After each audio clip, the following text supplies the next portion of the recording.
আপনারা বলবেন যে আপনাদের প্রধানমন্ত্রীর তো প্রশংসা আপনারা করবেন, এটা স্বাভাবিক। মাননীয় প্রধানমন্ত্রী Gulshan lake, Hatirjheel lake, Dhanmondi lake, ময়লা আবর্জনা, পানি নিষ্কাশনের ব্যবস্থাপনা, খাল, লেক, এই বিষয়গুলো নিয়ে এই লেভেল থেকে মাননীয় প্রধানমন্ত্রী এত ব্যস্ততার মধ্যে থেকেও যে আমাদেরকে কতবার ডাকছেন, কতবার উনি বসছেন এবং এই বিষয়গুলো নিয়ে বোঝার চেষ্টা করেছেন, এটা আমি নিজেও ওনার সঙ্গে মন্ত্রী পরিষদের সদস্য হিসেবে নিজে একজন গর্ববোধ করি যে অনেক কিছু শেখার আছে এবং ওনার অনেক কাছে অনেক কিছু জানার আছে। সর্বশেষ আমি সোসাইটির নেতৃবৃন্দকে বলি, এই যে আমাদের টোটাল সোসাইটি ক্যান্টনমেন্ট, এই যে বর্জ্যগুলো, আমাদের যে সুয়েরেজ লাইনগুলো, এগুলো আজকে গুলশান লেক অপরিষ্কার কেন হচ্ছে? সমস্ত সুয়েরেজ লাইন আমরা পরিদর্শনে গিয়ে দেখি, সমস্ত সুয়েরেজ লাইনের মুখগুলো এই লেকের মধ্যে দেওয়া। অতএব এই লেকে আমরা যতই ট্রিটমেন্ট করি না কেন, এই লেক কখনোই দুর্গন্ধ মুক্ত বা পরিষ্কার হবে না। এখন দাসের গান্ধীর যে প্রজেক্টে এই সুয়েরেজ লাইনের মুখ থেকে, আমি একটু সময় বেশি নিচ্ছি, সবাই ক্ষুধার্ত বোধ হয়, শেষ করে দেবো নাকি? দাসের গান্ধী যে প্রজেক্টটা আমরা নিয়ে যাচ্ছি, এই সুয়েরেজ লাইনের মুখগুলো থেকে দাসের গান্ধী যে প্রজেক্টটি আপনারা জানেন যে এটি বাংলাদেশের মধ্যে সবচেয়ে বড় এসটিপি প্ল্যান, আমাদের সুয়েরেজ ট্রিটমেন্ট প্ল্যান, যেটিতে ব্যয় হয়েছে প্রায় 5,000 কোটি টাকা। কিন্তু ওখানে ব্যর্থতা হচ্ছে যে ওখানে যে পরিমাণ সুয়েরেজ লাইন নিয়ে গিয়ে ট্রিটমেন্ট করার কথা, এই পাইপ লাইনটি নির্মাণ না করে ওই প্রজেক্টটি নির্মাণ করা হয়েছে শুধুমাত্র মেগা প্রজেক্ট থেকে কিছু দুর্নীতি করবার জন্য।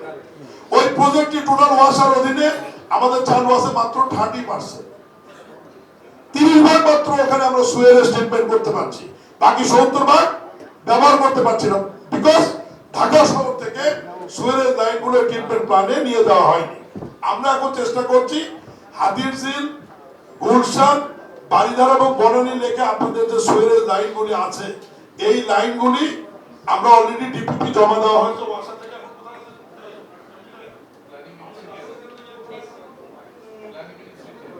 প্ল্যানিং মিনিস্ট্রিতে আছে। এটা অনুমোদন হলে এই পাইপ লাইনটি আমরা নিয়ে গিয়ে দাসের গান্ধীতে দিতে পারলে, তাও আমরা 100% চালু করতে পারবো না, 70% চালু হবে। তখন আমাদের এই খালগুলি, বিলগুলি আমাদের রক্ষা করতে সুবিধা হবে। পাশাপাশি আপনাদের কাছে যেটা বিনীত অনুরোধ থাকবে, এই অঞ্চলের যারা বসবাসকারী, আমি সহ, আমি তো আপনাদের এখানে থাকি, আমার সভাপতি আছে এখানে বনানী সোসাইটি, আমাদেরকে আসলে এসটিপিতে যেতে হবে প্রত্যেক অ্যাপার্টমেন্ট নিজেরা, এবং এর ব্যয় খুবই কম। ইতিমধ্যে মাননীয় প্রধানমন্ত্রীর কাছে তারা একটা প্রেজেন্টেশন দিয়েছে, এসটিপি যে কোম্পানিগুলো, জাপানি, চাইনিজ বিভিন্ন কোম্পানিগুলো, আমি নিজেও সেই মিটিং করে আমি ছিলাম, মাননীয় প্রতিমন্ত্রী ছিলেন, প্রতিমন্ত্রী ছিলেন, আমাদের প্রশাসক মহোদয় ছিলেন, আমাদের মিঠুন সাহেবও ছিলেন। আমরা দেখেছি, দেখে একদম স্বল্প মূল্যের মধ্যে 50 থেকে 60 জন বসবাস করবে যে অ্যাপার্টমেন্টে, তারা যে পানি সুয়েরেজ লাইনটা ব্যবহার করবে, এটা টোটাল ট্রিটমেন্ট প্ল্যানের জন্য আমাদের মাত্র খরচ পড়বে 14 লক্ষ টাকা। এবং এটা বাসাতে খুব বেশি জায়গার প্রয়োজন হবে না, অল্প জায়গার মধ্যে প্লাস্টিক ট্যাঙ্কের মতো তারা বসায় দিবে, এবং এই পানিটি সুয়েরেজের টোটাল পানিটি ট্রিটমেন্ট হয়ে রিইউজ করা যাবে। রিইউজ করা যাবে কোথায়? বাগানে, গাড়ি ধোয়াতে, খাবার টুকু করতে গেলে ওর আবার ব্যয় বেশি হবে, এবং এটা করার পক্ষে মাননীয় প্রধানমন্ত্রীও না বলছে যে আপাতত ওই পানিটি হয় রিইউজ করবেন আপনি বাগানে, গাড়িতে, অথবা আমাদের ড্রেনেজ লাইনের মধ্যে ফ্রেশ পানি আপনি ছেড়ে দেন, অসুবিধা নাই। ওই পানি যদি তখন খালে যদি পড়ে বা বিলে পড়ে, তখন তো ট্রিটমেন্ট প্ল্যান অনুযায়ী পানিটি চলে গেল। এ ব্যাপারে আমি এখানে আমাদের ব্যারিস্টার সাহেব আছে, এক সোসাইটির, বনানী সোসাইটির, উত্তরা সোসাইটির, সকল সোসাইটি যারা রয়েছেন, আপনাদেরকে ইতিমধ্যে বোধহয় রাজুক থেকে নোটিশ করা হয়েছে, আপনাদের বাড়ি বাড়িতে বোধহয় নোটিশ করা একটা সময় দেওয়া হয়েছে বোধহয়। আলহামদুলিল্লাহ, thank you so much, thank you so much. এটা আমাদেরকে শুরু করতে হবে। আর যে এলাকাগুলোতে বড় বড় সোসাইটি নাই, সেখানে মাননীয় প্রধানমন্ত্রী একটা অনুশাসন জারি করেছে যে ওখানে আমরা সেক্টর ওয়াইজ, জোন ভিত্তিক, তখন ট্রিটমেন্ট প্ল্যান্টের এরিয়াটা বেশি হবে, খরচ বেশি হবে, ওই খরচ রাজুক করবে, কোনো সমস্যা নেই। আমরা ওই একটা এরিয়া ধরে, ধরেন আমি ইয়ের কথাই বলি, বিজয় সরণির মোবা তেজকুনি পাড়ার কথা বলি, তেজকুনি পাড়ার টোটাল সুয়েরেজ লাইনকে নিয়ে গিয়ে একটা পয়েন্ট আমরা একটা ওখানে ট্রিটমেন্ট প্ল্যান্ট একটা বসাই দিলাম বড় করে, যেখান থেকে ধরেন 100টা বা 200টা বাড়ি সুয়েরেজ লাইন নিয়ে এসে আমরা যদি ট্রিটমেন্ট প্ল্যান করে ফ্রেশ পানি করে বের করে দিতে পারি। আমরা যা কাজ শুরু করেছি আস্তে আস্তে আমার মনে হয় আজকের এই সেমিনারটি অত্যন্ত সময় উপযোগী ছিল। আমি হয়তো কিছু মেসেজ আপনাদেরকে দিতে পেরেছি যে কাজগুলো আমরা শুরু করেছি। আর ধানমন্ডি লেক ছিল আরেকটা প্রবলেম হচ্ছে এই কাজ করতে গিয়ে ঢাকা শহরে যেটা দেখলাম এক একটার মালিক এক একশো। ধানমন্ডি লেক মালিকেরা গণপূর্ত মন্ত্রণালয় কাগজপত্র থেকে কাজ করবে কে তাহলে? তাহলে এখানে ইন্টারফেয়ার করতে হলো কাকে? মাননীয় প্রধানমন্ত্রী।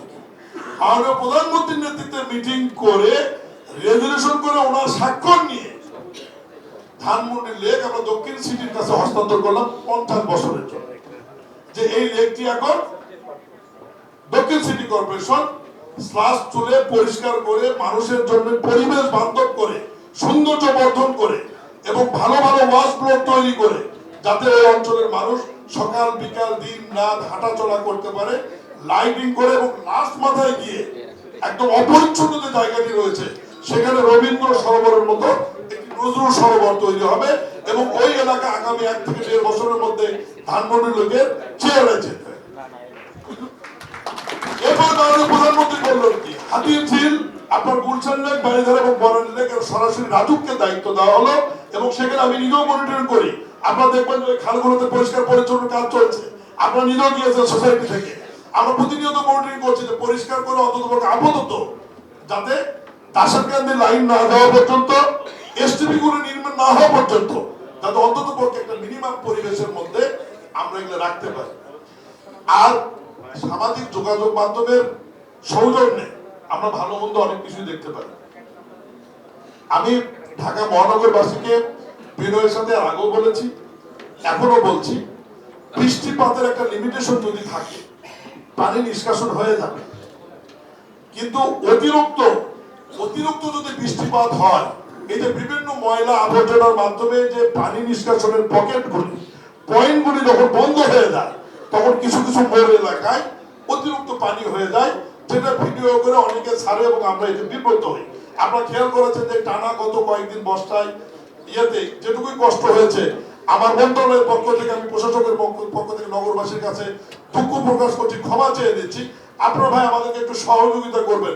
দেখবেন প্রশাসক নিজেই গামবুট পরে লোকজন নিয়ে ওই মুখগুলো আমরা নিজেরাই পরিষ্কার করে চেষ্টা করেছি যত দ্রুত সময়ের মধ্যে পানিগুলো নিষ্কাশন করা যায়। আসলে এই নগরায়ন যেটা অনেকে আমরা বলি বিশ্বের মধ্যে পরিবেশের দিক থেকে দ্বিতীয় তৃতীয় বিভিন্ন কারণ, কিন্তু একটা কথা আমাদেরকে স্বীকার করতে হবে যে 100, 200, 300 বছরে এই নগরায়ন যখন হয়েছে অবশ্যই এটা পরিকল্পিত ভাবে হয়নি। অপরিকল্পিত ভাবে গড়ে ওঠা একটা নগরায়নকে একটা সিস্টেমের মধ্যে নিয়ে আসতে গেলে একটু আমাদেরকে সময় দিতে হবে। যেহেতু এটা গণতান্ত্রিক পন্থায় মানুষের ভোটে নির্বাচিত সরকার, মাননীয় প্রধানমন্ত্রী সহ আমাদের আন্তরিকতার অভাব নাই। আমরা দিন রাত কাজ করছি, আমাদেরকে একটু সহযোগিতা করেন। আমি আবারও বলি মাননীয় প্রধানমন্ত্রীর বক্তব্যটা আমি রিপিট করছি যে আমরা এই বাংলাদেশকে সিঙ্গাপুর বানাতে চাই না, আমরা এই বাংলাদেশকে কানাডা আমেরিকা বানাবো এ ধরনের কথা কখনোই বলবো না। তবে মানুষের বসবাসযোগ্য নিরাপদ একটি নগরী যাতে আমরা মানুষকে উপহার দিতে পারি, এই জন্য আপনাদের সহযোগিতা নিয়ে এটা আমরা করব।